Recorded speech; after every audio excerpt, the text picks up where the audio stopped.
everybody, to the Pickswise NFL Show. Welcome to Week 7 of the 2020 NFL football season. As always, if you're watching on YouTube, please like, follow, share, comment, all that good stuff. We want to interact with you. As well as on Spotify, please give us a follow and a like. As always, I am joined by my wonderful co-host, Jeff Reinebold. Jeff, how are you? What's going on in your world? Hey, I just got to say, my world's great, but I'm going to tell you, it ain't as good as your world because you are killing it right now, girl. The queen of betting. You are maybe the best hype man for that type of stuff I've ever had. You make me feel good. And I'm hoping that this week we make the audience feel good. And because what feels better than making some money, right? They're tracking, or I'm sorry, go ahead, Jeff. What was that? Especially when you're making it for other people, because you're like, I tell you what, you're making it rain all over the world. I'm trying, man. But you know what? You'd think I'd be richer than I am if that were true. I always seem to mess up my own, like I don't take my own advice, and I always seem to parlay everything that I do. I don't know why I do that to myself. If I just did all of my picks, just flat out straight up bets, I would be set. But maybe that's a lesson for myself moving forward. I'm still learning. I'm still growing, as we all are. Now, before we preview Week 7, Jeff, let's talk about Week 6. Tampa Bay Buccaneers. Okay, they were so nasty against the Packers. A ruthless performance by the defense. They held Green Bay. They held that bad man Aaron Rodgers to just 10 points. That is insane. It was ruthless. And Tom Brady, he ain't done yet. He showed us just that. He didn't really have to carry the team as we've seen him have to do in the past, but he did throw 2 touchdown passes, and he didn't turn the ball over not once. His offense put up 38 points. Jeff, how impressed were you with Tom Brady, Bruce Arians, and the Bucs?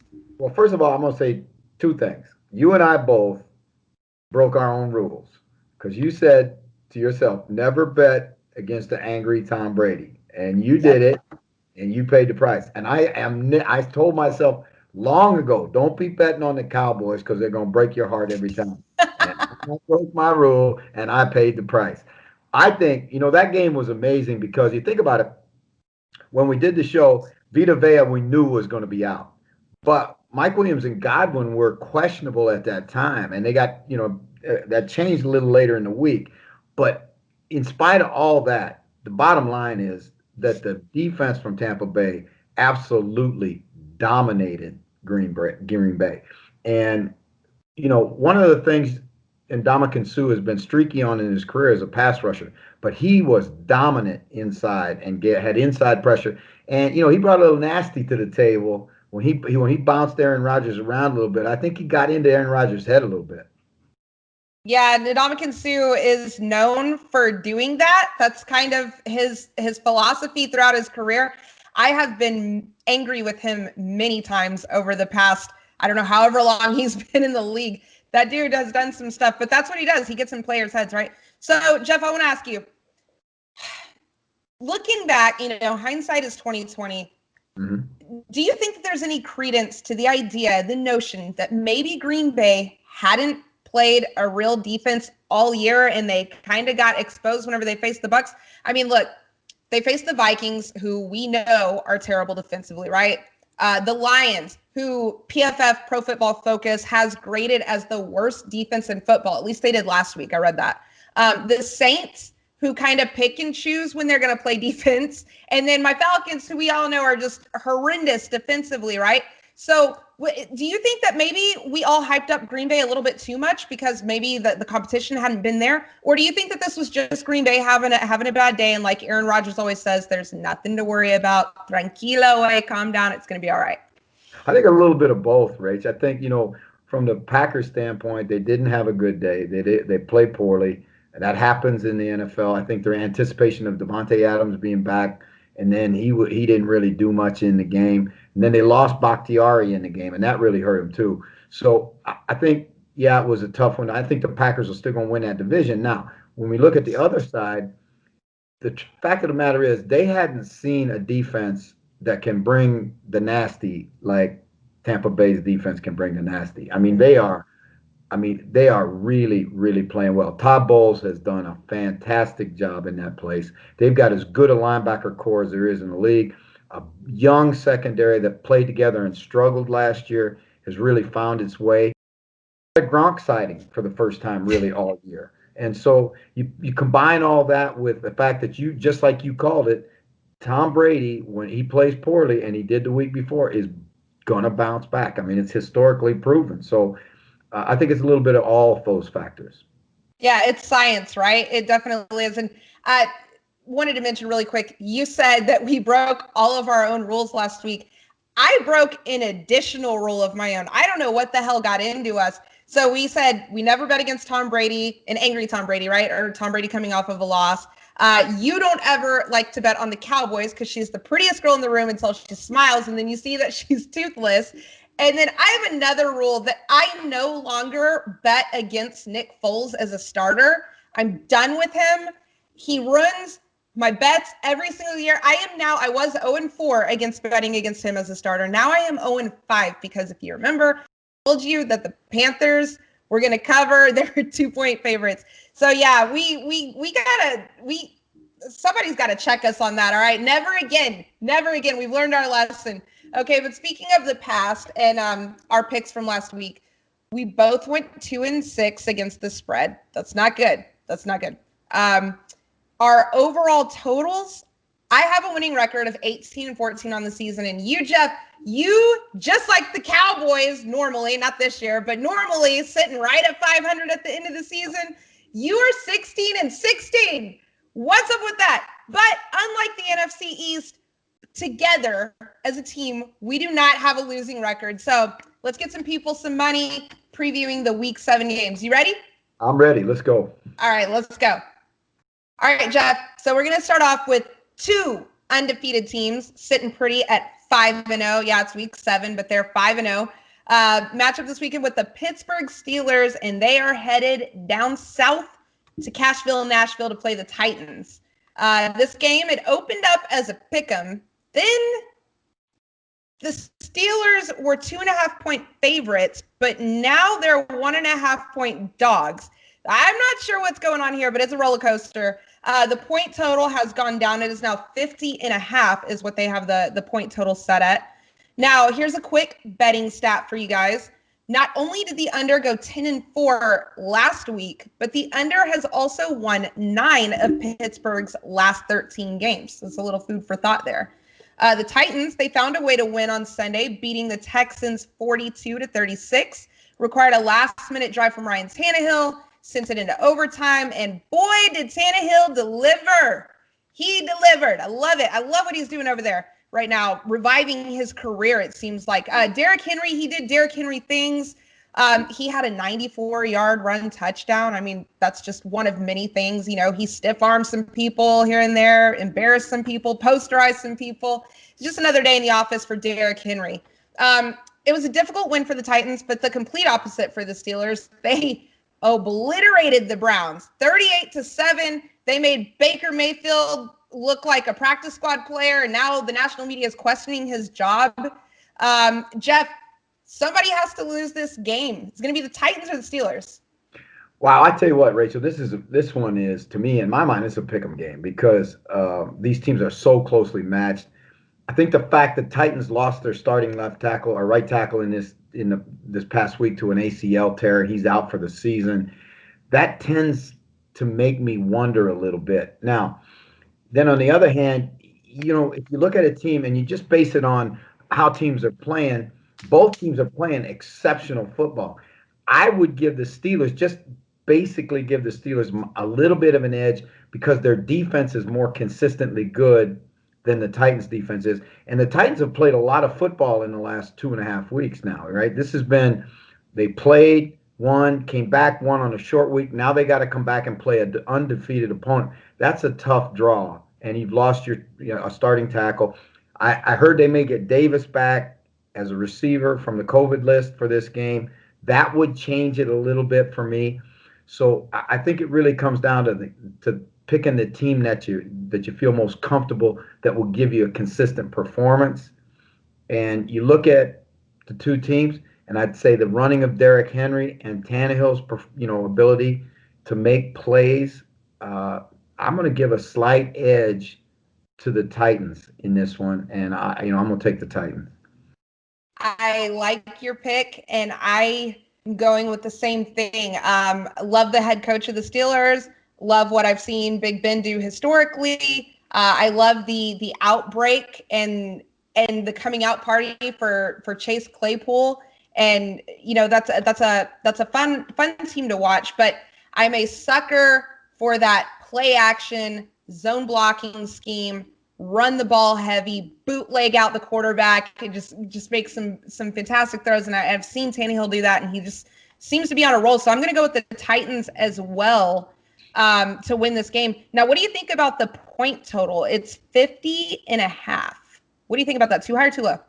You know what? It's funny with the you mentioned the fact that the under won big last week, right? And you think about the Titans, and you think of a defensive football team. But they got stretched last week. They had to score points to win this thing. Mm-hmm. So when you say, okay, 25-25 will get you 50, right? This game's probably going to be 28-23, somewhere in that 30-27 category. So I'm going to take the over in this. And I may be surprised, but I think I'm going to take the over. You're going to take the over? I think it's going to be a defensive battle, especially with, the Steelers are probably the better defense, at least on paper, I'm guessing. But the Titans are at home, and I'm looking at the Steelers' past games right now, right? Put up 26 points against the Giants. That's a bad defense. They put up 21 against the Broncos, who at the time were a lot healthier. Actually, that was the game where they lost a lot of players. It went into overtime. But they put up 26 against the Broncos. 28 against the Texans, not a good defense. 38 points against the Eagles, not a good defense. My point is, they're going to be facing the best defense that I think they've played all year. And the Steelers defense, you always know that they're going to show up and play well. So I'm actually going to go with the under and go with what the statistics have shown. But you could definitely talk me into the over if you wanted to. I'm stick with the under. All right, guys, let us know in the comments what you think. Big Ben or Ryan Tannehill, who are you taking? All right, Jeff, the next game we're going to talk about is the 49ers at Gillette Stadium at the New England Patriots. Now, the Patriots, they opened up as 4-point favorites in this game. But I guess after seeing what the 49ers did last week, they are now only favored by 1.5 at home. Now, the point total set at 43.5. Here's a stat for you, okay? The total has gone under in 4 of New England's last 6 games. So the 49ers, they upset the Rams. They were 3-point dogs last week. But Jimmy G, he simply outplayed Jared Goff. He threw for 268 yards and 3 touchdowns. And then the New England Patriots ruined all of our days. Like, you had one job. Put up some points against the Broncos. You couldn't do that. They ruined my parlay. They probably ruined all of America's parlays. They were 10-point favorites at home. Lost to the Broncos. Now they find themselves 2-3, and they suddenly don't look so good. Okay, Jeff, where do the Patriots go from here after that loss? Can they beat the 49ers, who are coming off of a huge win and the revival of Jimmy G? And P.S., the 49ers are only allowing 21 points a game defensively, and that's with all the injuries, okay? So who's going to win this game? Well, I tell you what, this is amazing to me because you think about it, and 2 weeks ago, we watched a very average Dolphins team just take the 49ers to the woodshed. And so we say, hey, the 49ers got the Rams coming in. The Rams are, a hot football team. They're leading the division. And they go up there and get stifled in San Francisco. And I mean, Aaron Donald became a non-factor. The best player on defense in the league became a non-game. Jared Goff couldn't get it done. He and Cooper Kupp missed numerous opportunities together. And then on the other side, we say New England. And again, when I would have probably hedged my bet a little bit if I'd have known Drew Lock was playing, but we didn't get that information till late. But New England, you say, hey, they don't lose 2 in a row. They could lose 3 in a row now. they've got to win this football game because Buffalo has done them a favor and stumbled the last 2 weeks. So they're still in the divisional race. But how can you put money on New England when you watch their passing game right now? Yeah. Because they couldn't throw very well at all. And if you can't at least win a little bit outside, you're going to have a hard time running the ball in the NFL because they just give you too many fronts that you can't block. So as hard as it is to do this, and as tough as it is, and I'm not trying to talk myself out, I'm just saying that I'm really surprised that we're sitting here and I'm going to say, I'm going to take the 49ers on the road in New England after they've lost 2 football games.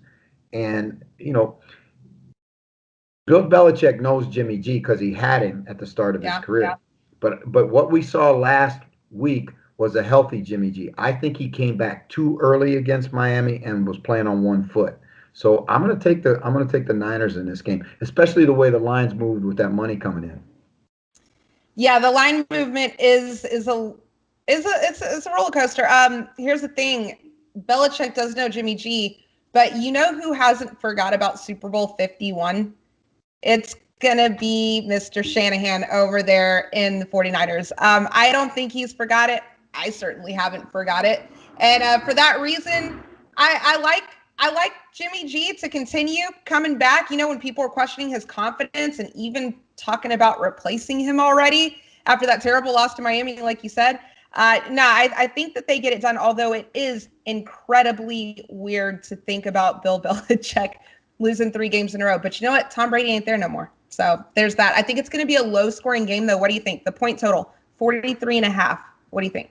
I'm going to take the under. I agree with you. I think it's going to be a low-scoring game. I think, San Francisco, even though they're beat up on defense, I think they're playing, they're playing better than they were 2 weeks ago, certainly. And the Patriots will always play good defense. So I think I agree. This will be a low-scoring football game. It is, and both teams are, I think, going to at least try to be run-heavy. We already know the Patriots are a very run-heavy team this year, but I think that's what the 49ers are going to do as well. Try to keep the ball out of each other's hands, try to limit the turnovers. So I agree with you. Low-scoring game, and we're both rolling with the 49ers. Jeff, Sunday night football. Primetime, baby. What goes better with primetime than Tom Brady? Nothing if you ask me. The Buccaneers are favored by 4 as they head west to go play in the Roomba. You heard that? That's what they're calling the Raiders' new stadium. It looks like a big Roomba. They're headed over to Las Vegas to play the Raiders. They're favored by 4, as I said, and the point total is set at 52 right now. Here's a quick stat for you. The total has gone over in 15 of Tampa Bay's last 20 games. Interesting with such a good defense, but I guess the defense wasn't all that good for 20 games. It's only 7 games in. The Bucs, they bucked the Packers, winning 38-10. It was a performance of defense, like we just said, from the Buccaneers. They got 2 interceptions early on in their last game. And the Raiders, well, they're going to have fresh legs because they're coming off a bye week, which came right after they beat the Chiefs and kind of shocked the world. Jeff, the Raiders have turned some head this season. Chiefs victory, Saints victory. Can they beat another good team? Are they going to beat Tom Brady, or Bucs keep it going? Can they? Yeah, they can. Will they? Yeah. I don't think so. And I'm going to tell you why I don't think so. When you look at the 2 teams that they've beaten that you just mentioned, and let's take the Chiefs, for example. The Tampa Bay defense is, in my mind, better than the Chiefs defense. And the Chiefs defense gave up some huge chunk plays in that game, 2 long touchdown passes. I don't see Tampa Bay making those mistakes in the back end. I think Tampa Bay rushes the passer much better than the Chiefs do. The Chiefs have to blitz you to get pressure. And when they blitz you, their safeties are not cover guys. So when you look at Tampa Bay, even though we don't know a lot of those names in the secondary because they're young players, they've got talent back there, and they're playing extremely well and playing together. And that front is nasty. So again, you say, okay, Chiefs, well, yeah, they got Chris Jones, but the Bucs got Ndamukong Suh. The Chiefs don't have 2 edge rushers like the Bucs do. The Chiefs don't have the speed at linebacker like the Bucs do. So I think the Bucs defense is significantly better than the Chiefs. You talk about the Saints. You talked about the Saints defense, and you hit it right on the head. They're selective in when they want to play defense, right? So now let's look at the quarterbacks that they faced. Tom Brady's not Patrick Mahomes, but Tom Brady's still very smart and very good, and he knows where pressure comes from. And they're getting healthier, and they're playing another week together as an offense. So I think the Bucs will take care of business going on the road. I think that win in having Green Bay come in there and pounding on Green Bay like they did. They got some swagger now. I think the Bucs are hitting their stride. The Raiders, again, coming off of what did the Raiders do in Vegas? Did they lay by the pool and let everybody tell them how good they are? Well, if they did, then they're going to get whacked. All right. So, consistency has not been a Raider trademark in my mind. If their front has played one real good game, and that was against Kansas City. The rest of the time they've struggled to get pass rush. So I really think the Bucs are a better football team. Do you think that the Bucs cover 4? Are you confident in that? Said if 4 makes me hesitate a little bit because you're talking about I got to score a touchdown. I can't win. I can't win my margin by a field goal. But I would still say I think they'll do that. I really do think they'll do that. If the thing starts to swell more and it gets to 7 or 7.5, I'd step away from it. But right now, 4 is about the limit I would take on the Bucs. Okay, I like it. I loved your analogy. Did they sit by the pool and let everybody tell them how great they are? Like, here's the thing that I don't think enough people are talking about, and this is going off memory. And as we know, my memory is very bad. But I'm fairly certain that Derek Carr has not thrown an interception this year. And when I factor that in with the fact that they're at home and Jacobs can run the ball and they have some other running backs who are really good catching balls in the red zone, I don't know. And Waller is really good. I don't know. I feel like everybody is sleeping on the Raiders. And I think this is going to be like John Gruden's Super Bowl. He gets to face Tom Brady. Like, I don't know. And it's his old team. He used to coach the Bucs. And I don't know, man. I really think that the Raiders are going to be up for the game. I definitely would not, personally, if I'm putting money on it, I wouldn't take the Patriots to cover that spread. And if I'm betting money line, I wouldn't put it past me to actually take the Raiders. Okay, producer's telling me really quick. 1 interception for Carr. It was versus the Chiefs, of course, versus the Chiefs with that good secondary that they have. Okay, that's pretty good, though, that, he's gone that far without. They're taking care of the ball over there. I think they have a sneaky good secondary. It'll probably come down to who runs the ball better, and I'm going to give the edge to the Raiders there. So Jeff has the Bucs. I have the Raiders, but I tell you that I would not be surprised however this game goes. Now, the point total, really quick. What do you think about the point total? It is 52. Too high, too low? Well, shoots, you mentioned it earlier about how the under has played, right? Early in the season, it was really kind of out of whack where the over was winning heavy early in the first 2 weeks. And now I think Vegas has adjusted it better because typically the under is going to win, not the over. So I'm going to go with the under on this one, too. You're going to go with the under? I'm going with the over because, yes, the under has been winning. You are absolutely correct. But as I said earlier, the over has hit in 15 of Tampa's last 20 games. Now, those were different players. I digress. But still, I just have a feeling it's that woman's gut instinct I have that it's going to be a high-scoring game. I'm seeing somewhere maybe around like a 34-31 type of game. So I'm going to take the over. I can't wait to check on it next week to see how we did with this one, because so far this is the most opposite we've been on a game. So I love it. And guys, don't forget, we want to hear what you have to say. Who's crazy? Who's smart? Who's got it all figured out here? Is it me? Is it Jeff? Is it Brady? Is it Gruden? Let us know in the comments below. But I tell you what, when you just changed my whole way of thinking, because when you said a woman's gut instinct, well, let me tell you something. My my bank account will tell you that a woman's gut instinct will take your money. Yes, they do. I plead the fifth. Let us know what y'all think, guys. All right, guys, it's time for my favorite segment of the week. It is our Pickswise Parlay of the week, and that is where Jeff and I will give you 3 of our favorite games for you to follow along and build your own parlay around. These are games that we feel really confident about. And hopefully we can make yourselves and ourselves some money, okay? I'm going to start us off. And, Jeff said that I would have Jeff give 2 picks, but I'm going to give 2 picks this week because, I don't know, girl power? No, he said ride the hot hand. Isn't that what he said? Absolutely, because hey, you know what? You got the hot hand, and we're trying to make folks money. We're not trying. It ain't about anybody's ego or position. It's about making folks money. And right now, Rach, you are bringing it in. So let's go. All right. I really think you just want to even up the score and you want to get my butt back down. See, the more shots you take, the less, your shot percentage is. So I think that's what you're trying to have me do here. But it's okay. I rise to the occasion. Let's go. I'm going to start us off with the Panthers. Okay. I'm going to give them a second chance. This is the week. And I'm not picking them to win this game. This is a divisional game. Traditionally, I am more hesitant to put my name out there on divisional games because you just never know what's going to happen in those games.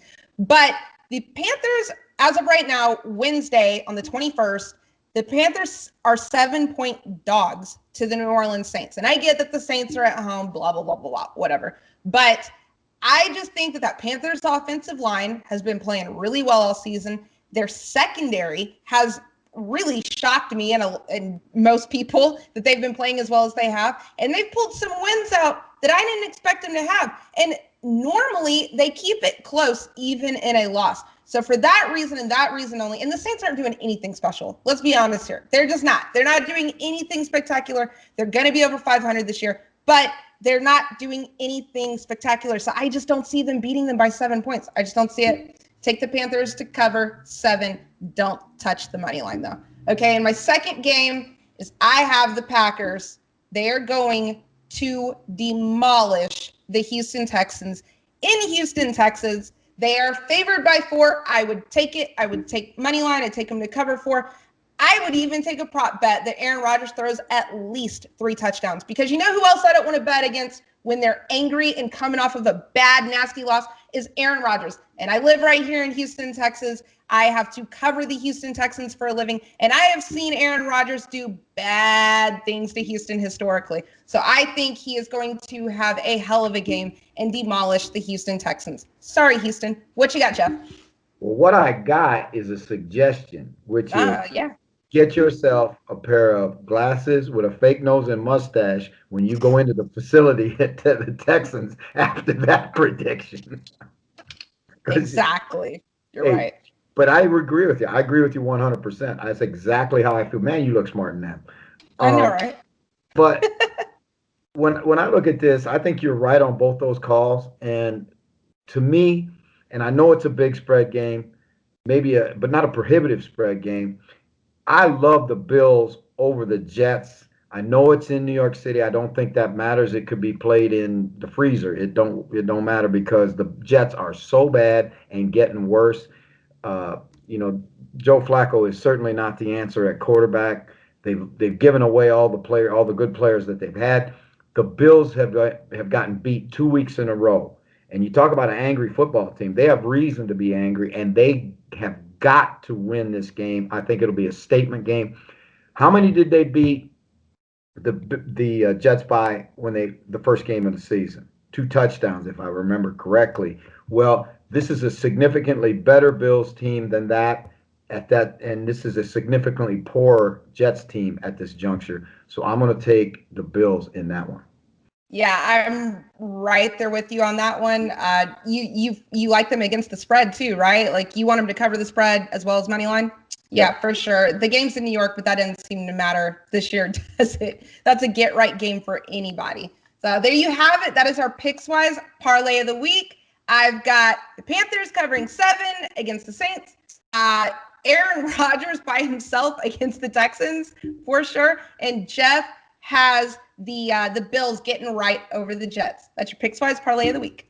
And now it's time for our Pickswise Underdogs of the week. And if it's not self-explanatory enough for you guys, that is where we both pick an underdog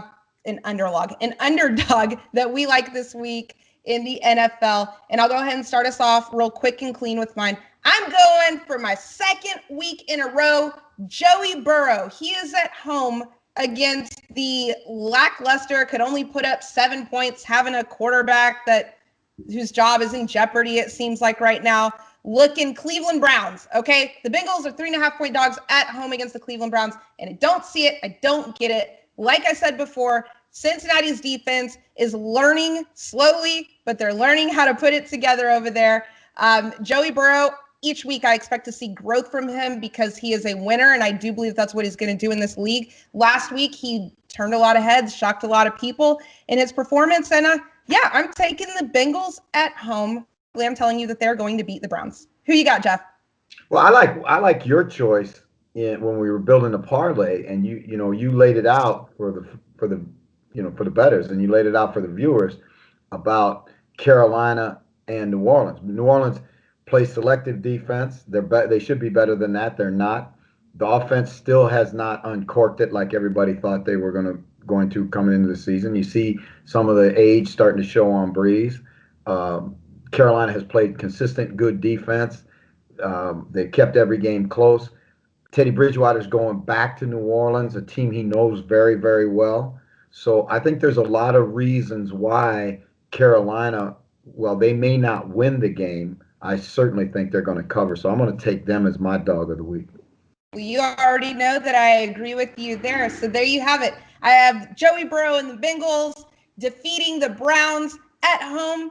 And Jeff has the Panthers going in to New Orleans and pulling off an upset. That is your Pickswise Underdogs of the week. All right, Jeff, Thursday night football. Big primetime stellar matchup here with the New York Giants. They're going into Philly, going into the Link. They're going to take on the Eagles in an NFC least. Excuse me. I'm at the NFC East matchup. Nobody wants to win this division, Jeff. I don't know what's going on. And I saw something the other day that perhaps it is like possible that somebody with 4 or 5 wins could actually like mathematically win this division and force a team like, let's just say Seattle, to have to play in their stadium. That's a joke. The NFL's got to do something about that. But anyways, I digress. The Eagles are favored by 4 points here. The point total is set at 43.5. The Eagles, they shocked me, actually. They pushed the Ravens in last week's game. They scored twice late on, and they had a failed 2-point conversion that would have sent the game into overtime. Now, the Giants, they got their very first win of the season. They beat Washington. Yeah, they beat Washington 20-19. Again, another failed 2-point conversion is the big talking point of that game. Riverboat Ron went for the win, and the Giants just about held up. Now, somebody has got to win this division, Jeff. Somebody's got to do it.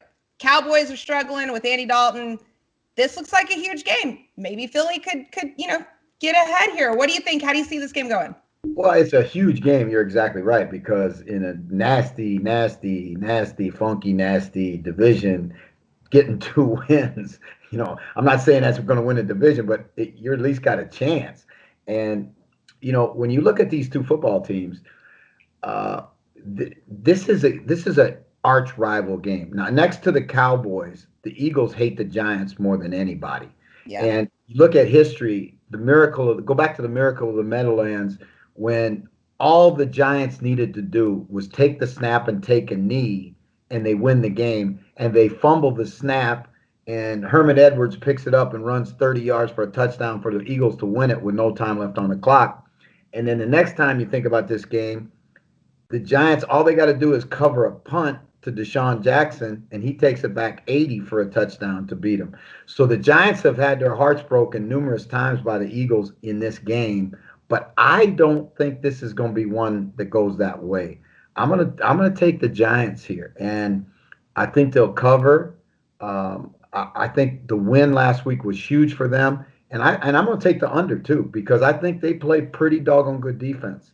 And Joe Judge is I can't even describe to you how much pressure got off his shoulders last week when they got that win. So I think that the Giants will come into this game and they'll play well, and they'll win, either win the game or cover at least.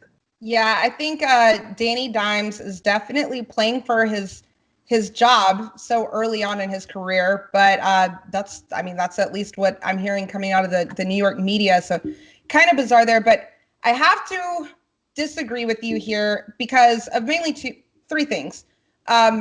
One is that I believe, at least by what I know so far, I do believe that the Eagles have the better coach. Another is that they are at home. And the third, and this is the main thing here for me, is that I watched how they rallied and how they pushed against the Baltimore Ravens, who were probably second or third best team in the entire NFL. That's really impressive to me. I think that they're going to build off of that. The Eagles are a team that, even with the injuries that they have, the two teams, both of them have a lot of injury. But everybody knows that the Eagles are capable of playing at a higher level than what we have seen this season. And it just looks to me like they're kind of starting to figure it out. And you have to kind of feel a little bit of extra push, right? Knowing that the Cowboys are struggling. They were probably your only real competition here. So now's your time. You smell blood in the water, you strike, and you go out and you get 5 wins this season, and you win the NFC East. I'm going to take the Eagles to win this game at home in the Link. And you said you're taking the under, correct? Or did you say the over? My bad. 43.5. I'm going to take the under because I think it's going to be a low-scoring game, because the one thing the Eagles can do is they can play a little defense. Giants have struggled offensively. So I think, Joe Judge will play the game tight to try and win it in the fourth quarter. And, the thing that scares me about the Eagles, Rach, is right now Carson Wentz is getting hit at an all-time record pace. I mean, do the Giants have a great pass rush? No, but the Eagles' offensive line is so beat up. They're playing with guys that, frankly, shouldn't be starting games in the National Football League. So I think this is going to be a physical, low-scoring game. I could totally see it going that way. But for this to be 43.5 means that, you just split it down the middle, right? That's basically 22 points per team. I think that's gonna go the over, but just barely. It's gonna scare you right until the very, very end, probably be some field goal kick or something to sit it in the over. I'm gonna take the over in this one. I'm gonna take the Eagles in the over. Jeff is taking the Giants to cover 4 points, and he's going with the under. Again, another one where you and I are clashing on this one. Okay, I can't wait to come back next week and see it. Guys, let us know what you think in the comments below. It's the NFC least. Who's going to win it? Let us know in the comments. Monday Night Football, Jeff. Okay, Da Bears. They're going to take on the Rams at SoFi Stadium. Right now, the Rams are favored by 6 points, but we do like to always remind you guys that we record on Wednesdays, so we acknowledge that the line can shift. But right now, as of 6:21 p.m. on October 21st, 2020, the Rams are 6-point favorites here, and the point total is set at 44.5. Okay, now the Rams, they got outplayed. Some people surprised here. The 49ers won 24-16 against the Rams, and Jared Goff, he had probably his most disappointing performance of the season. The Bears, they love to ruin all of my parlays, and I'm sick of it. They are 5-1 somehow, and they beat the Panthers despite being underdogs once again. The defense is playing very well, and Nick Foles, well, he's throwing to tight ends because that's about all he's got. He's playing some really smart football, though, and he's taking care of the ball as well. Jeff, the Rams, 6-point favorites here against the Bears, who are 5-1. Is the spread too big? Can the Rams bounce back, or who's going to win this game? Well, you made a great point for the viewers, Rachel. They got to watch this spread real close, right? Because if that thing goes to 7, get off of it right now. Because, again, you're starting to talk about really not prohibitive, but something that you got to pay attention to. I like the Rams in this game to win the football game. Now, like I said, I would be, I'd wait on this to right up until game time if you can to make your play, because you got to see what that line's going to do. But right now, the Bears offense just struggling so badly. Now, I know that the Rams did not play well last week, and Foles and Kupp, they couldn't seem to connect. But I really think this will be a bounce back game. They go back home into LA. The Bears are going to travel west. Aaron Donald will be an angry man. And when Aaron Donald is an angry man, you are hoping that you're wearing blue and yellow and not blue and orange, because he will be hitting everything in orange in this game. You look at the fact that you got Jalen Ramsey, who can travel with Robinson, the big receiver from the Bears, and now it's all on Moody and the tight ends for Foles. And again, Foles is a streak shooter. And right now, I just think that the Rams defense and the Rams' ability to run the ball and be balanced on offense, which Carolina couldn't do, I think the Rams will win this football game. But again, I'd say hold on that spread until you really see how it plays out down the stretch. So if you want to take the Rams and without the points, just take the Rams straight, I'd say good. But if you want to play the spread, wait till Saturday night. Yeah, so as we discussed earlier in the show, one of my top rules of betting nowadays is I'm not betting against Nick Foles as a starter. Not with my own money, at least. Maybe with someone else's money. But no, I don't believe in him. I think this Bears team is incredibly fraudulent. I don't trust this team, and I certainly trust them even less on the road. I know that their defense is one of the most penalized defenses in the game. They lose, and still somehow they win, though. And so I don't know what's going on. I'm not even – I don't even want to tell anybody. Look, the Rams are the better team, at least on paper, and most of the time you think they're the better team. They're the more well-rounded team. They can run the ball. I think Jared Goff is a better quarterback, even though Nick Foles is the one that won the ring. I love Sean McVay as an offensive mind. I think they just have a better team all around, and they have a defense. We talk about the Bears defense, but the Rams defense is pretty dang good too. Like you said, Aaron Donald, the leading favorite. Here's a prop bet for you. Leading favorite to win Defensive Player of the Year right now. That hasn't changed. So everything in my heart and soul wants to tell you Rams win this game, but I'm not going to do it because Nick Foles, he takes a lot of money from me. So I'm going to let you do the talking here. But I think I explained myself enough for the viewers to know where my heart and soul lies. But I promise you, if I just tell you to bet on the Rams, that means the Bears are going to win. It's just something with Nick Foles. So Jeff says take the Rams, and I will just leave it at I don't disagree with him. Now, the point total, really quick. It has shifted a little bit this week. It is now sitting at 44.5. Too high, too low? I tell you what, I take the over at 44.5 with these two teams, right? Because the one thing about Foles, like you said, when he gets hot, he can put points on the board. Now, can he get hot against that Rams defense? I'd say no, but I also think the Rams have the ability to score a lot of points too. And even I know it's the Bears defense, but you made a great point. Fraudulent, as in fraud, as in no, you are not, right?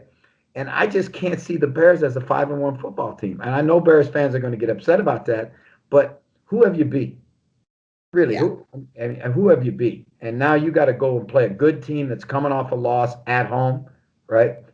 That's one of the teams. Yeah, exactly. The Rams, if they're smart, they will just run the ball as much as they can and do it successfully. Like, devote the entire game to running the ball and just keep the dang ball out of Nick Foles' hands, because I don't want to see some game where they have a 17-point lead and somehow in the fourth quarter, Nick Foles says a prayer and somehow the angels come out of the clouds and the sun rays shine down on SoFi Stadium, and somehow Nick Foles revives the team back. I could just see something like that happening, but I digress. We're both taking the over in this game. I see it just the same way you do. Guys, let us know in the comments below.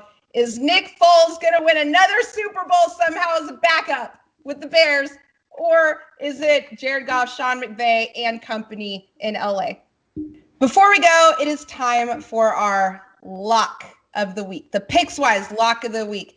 Jeff, look, you haven't beaten me at many things on this show, okay? Rub that in, okay? But you do win whenever it comes to the lock of the week. Your record is sitting at 3-2, and mine is 2-3, okay?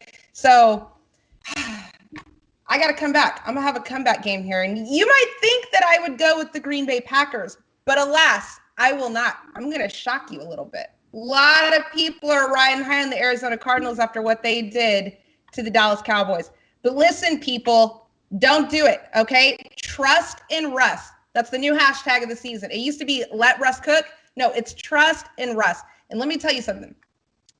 Kyler Murray only had to complete 9 passes to not just beat the Dallas Cowboys, but to just throw them off the field and make them look like they didn't even belong in the same league as them, okay? That is not going to happen against Russell Wilson because, yes, his defense might be a little shaky, okay?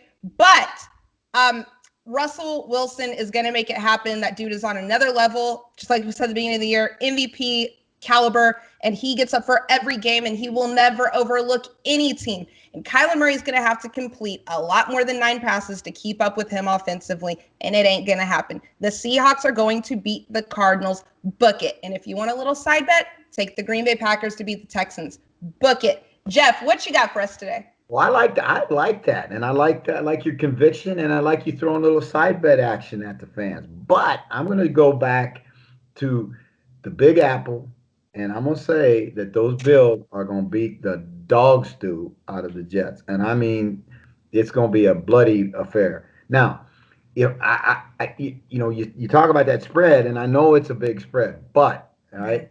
You're talking about a bad football team that's getting worse. And really, I don't see anything positive right now about the Jets. There's nothing I can say about the Jets that's positive. And so, I just think the Bills have so much frustration after these last 2 weeks that they'll come out and they'll really try and ring it up. This is a game for, it's a stat game, and it's a game for Josh Allen to, get right again and get on a roll. Yeah, Jeff, talking about that spread and it being in New York, I am right there with you 1,000,000% that the Bills are going to beat the Jets. It's going to happen. And if they don't, there are some major problems. And we're going to look at this team 106 from a completely different angle than what we've been looking at the Bills like. That being said, they are favored right now, 13.5 points. That is huge. That is ACC college level type of numbers. You feel very confident against the spread, or you just the money line? Well, if you say what my lock is, right? Like if I was betting with your mother's money, I would say I'm going to make it a money line game. But I still have confidence that now if that thing goes to 14, 15, something like that, now you got to really wonder. But 13.5 is about as high as I'm going to go. All right, because now you're looking at, you still got to beat them by 15 to cover, right? And again, can they beat them by 15? They should beat them by 15. Right. They should beat them by 15. The Jets are terrible, and they don't have any offensive weapons. And they've got Joe Flacco, who is well past his prime playing quarterback. Again, unless there's something that happens in this next 3 or 4 days, then I just really believe strongly that the Bills are going to win this football game. And, again, if we say make it a lock, okay, I'll go money line and I'll lock it down like that. But still, I think it's a good bet at 13.5. Yeah, I agree with you. I would take it because I think Joe Flacco is going to turn the ball over. I think he's going to turn it over a lot. With that being said, just to wrap it up, summarize, Jeff is totally fine with taking the Bills at 13.5 to cover. Definitely money line Bills for Jeff.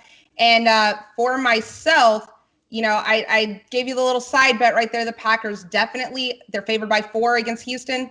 Run with it. Money line and the spread. Seahawks with the Cardinals, though, my true lock of the week. I'm just going money line. I could totally see it being close just because of Russell's the defense that he has to kind of make up for. But with that being said, Seahawks for sure. Guys, that is our Pickswise lock of the week. And thank you so much for joining me once again, Jeff. Thank you, everybody out there in YouTube and Spotify land, for tuning into another week with us.